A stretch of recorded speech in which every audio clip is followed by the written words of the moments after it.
नमः शिवाय। नमस्कार दोस्तों, मेरे चैनल व्रत एवं कथा में आपका स्वागत है। तो आज मैं आपके लिए बृहस्पतिवार व्रत कथा लेकर आई हूँ। कथा सुनने के बाद मेरे चैनल को लाइक, शेयर, कमेंट और सब्सक्राइब करना ना भूलें। सब्सक्राइब करने के बाद बेल आइकन को प्रेस करें ताकि मेरी वीडियो की नोटिफिकेशंस आपके पास सबसे पहले पहुँच सके। पहले हम महत्व देखते हैं। गुरुवार व्रत करने से बृहस्पति देवता प्रसन्न होते हैं। यह व्रत अत्यंत फलदायी है। अग्नि पुराण के अनुसार अनुराधा नक्षत्र युक्त गुरुवार से आरंभ करके 7 गुरुवार व्रत करने से बृहस्पति ग्रह की हर पीड़ा से मुक्ति मिलती है। तो आइए, कथा कुछ इस प्रकार है। प्राचीन समय की बात है। एक नगर में एक बड़ा व्यापारी रहता था। वह जहाजों में माल लदवाकर दूसरे देशों में भेजा करता था। वह जिस प्रकार अधिक धन कमाता था उसी प्रकार जी खोलकर दान भी करता था। परंतु उसकी पत्नी अत्यंत कंजूस थी। वह किसी को एक दमड़ी भी नहीं देना चाहती थी। एक बार सेठ जब दूसरे देश व्यापार करने गया तो पीछे से बृहस्पति देव ने साधु वेश में उसकी पत्नी से भिक्षा मांगी। व्यापारी की पत्नी बृहस्पति देव से बोली, हे साधु महाराज, मैं इस दान और पुण्य से तंग आ गई हूँ। आप कोई ऐसा उपाय बताएं जिससे मेरा सारा धन नष्ट हो जाए और मैं आराम से रह सकूं। मैं यह धन लुटता हुआ नहीं देख सकती। बृहस्पति देव ने कहा, हे देवी, तुम बड़ी विचित्र हो। संतान और धन से कोई दुखी होता है। अगर अधिक धन है तो इसे शुभ कार्यों में लगाओ। कुंवारी कन्याओं का विवाह कराओ। विद्यालय और बाग बगीचों का निर्माण करो। ऐसे पुण्य कार्य करने से तुम्हारा लोक प्रलोक सार्थक हो सकता है। परंतु साधु की इन बातों से व्यापारी की पत्नी को खुशी नहीं हुई। उसने कहा, मुझे ऐसे धन की आवश्यकता नहीं है जिसे मैं दान दूं। तब बृहस्पति देव बोले, यदि तुम्हारी ऐसी इच्छा है तो तुम एक उपाय करना। 7 बृहस्पतिवार घर को गोबर से लीपना, अपने केशों को पीली मिट्टी से धोना, केशों को धोते समय स्नान करना, व्यापारी से हजामत बनाने को कहना, भोजन में मांस मदिरा खाना, कपड़े अपने घर धोना।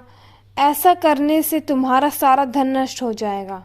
इतना कहकर बृहस्पति देव अंतर्ध्यान हो गए।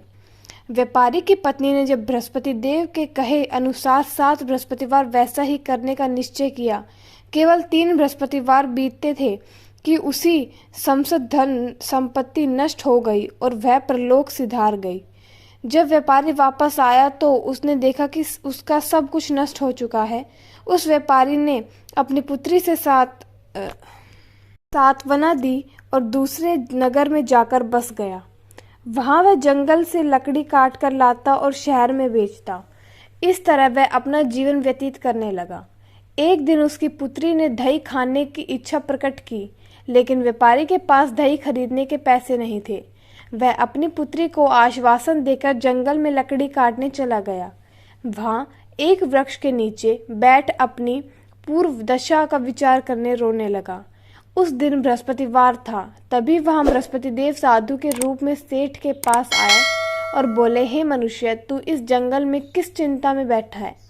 तब व्यापारी बोला, हे महाराज, आप सब कुछ जानते हैं। इतना कहकर व्यापारी अपनी कहानी सुनाकर रो पड़ा।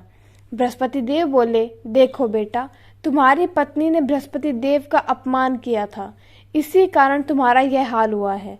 लेकिन अब तुम किसी प्रकार की चिंता मत करो। तुम गुरुवार के दिन बृहस्पति देव का पाठ करो। 2 पैसे के चने गुड़ को लेकर जल के लोटे में शक्कर डालकर वह अमृत और प्रसाद अपने परिवार के सदस्यों और कथा सुनने वालों में बांट दो। स्वयं ही प्रसाद और चरणामृत लो। भगवान तुम्हारा अवश्य कल्याण करेंगे। साधु की बात सुनकर व्यापारी बोला, महाराज, मुझे तो इतना भी नहीं बचता कि मैं अपनी पुत्री को दही लाकर दे सकूं। इस पर साधु जी बोले, तुम लकड़ियां शहर में बेचने जाना। तुम्हें लकड़ियों के दाम पहले से चुगने मिलेंगे, जिससे तुम्हारे सारे कार्य सिद्ध हो जाएंगे। उसने लकड़ियां काटी और शहर में बेचने के लिए चल पड़ा। उसकी लकड़ियां अच्छे दाम में बिक गई, जिससे उसने अपनी पुत्री के लिए दही लिया और गुरुवार की कथा हेतु चना गुड़ लेकर कथा की और प्रसाद बांटकर स्वयं ही खाया।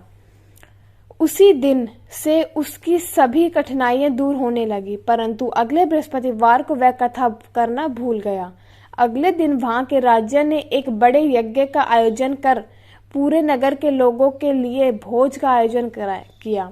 राजा की आज्ञा अनुसार पूरा नगर राजा के महल में भोजन करने गया, लेकिन व्यापारी व उसकी पुत्री तनिक विलंब से पहुंचे, अतः उन दोनों को राजा ने महल में ले जाकर भोजन कराया। जब वे दोनों लौटकर आए तब रानी ने देखा कि उसका खूंटी पर टंगा हार गायब है।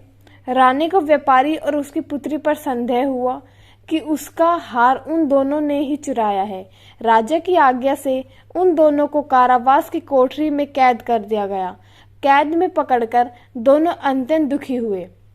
वहां उन्होंने बृहस्पति देवता का स्मरण किया।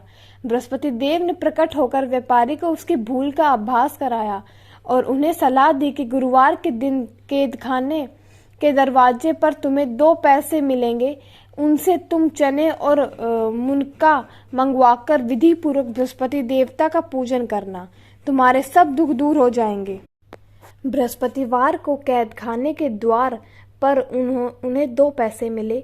बाहर सड़क पर एक स्त्री जा रही थी। व्यापारी ने उसे बुलाकर गुड़ और चने लाने को कहा। इस पर वह स्त्री बोली, मैं अपनी बहू के लिए गहने लेने जा रही हूँ, मेरे पास समय नहीं है। इतना कहकर वह चली गई। थोड़ी देर बाद वहां एक और स्त्री निकली। व्यापारी ने उसे बुलाकर कहा कि हे बहन, मुझे बृहस्पतिवार की कथा करनी है, तुम मुझे 2 पैसे का गुड़ चना ला दो। बृहस्पति देव का नाम सुनकर वह स्त्री बोली, भाई मैं तुम्हें अभी गुड़ चना लाकर देती हूँ। मेरा इकलौता पुत्र मर गया है, मैं उसके लिए कफन लेने जा रही थी, लेकिन मैं पहले तुम्हारा काम करूंगी, उसके बाद अपने पुत्र के लिए कफन लाऊंगी।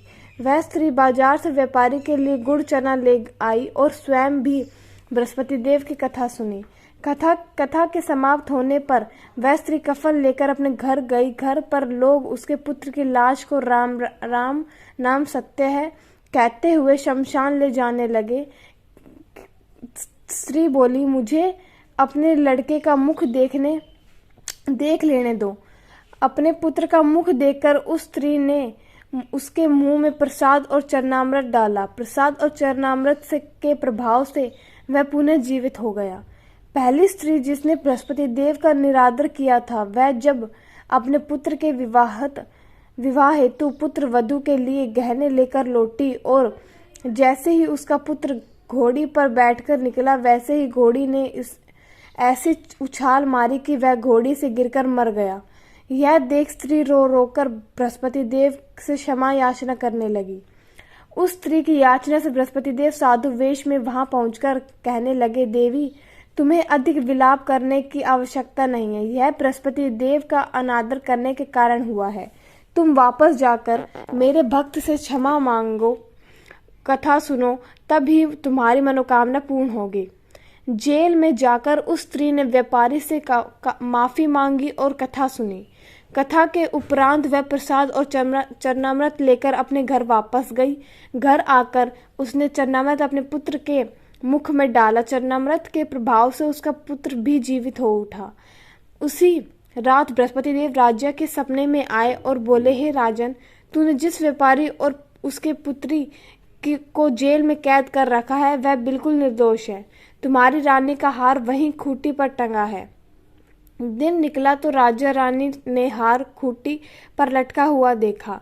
राजा ने उस व्यापारी और उसकी पुत्री को रिहा कर दिया और उन्हें आधा राज्य देकर उसकी पुत्री का विवाह उच्च कुल में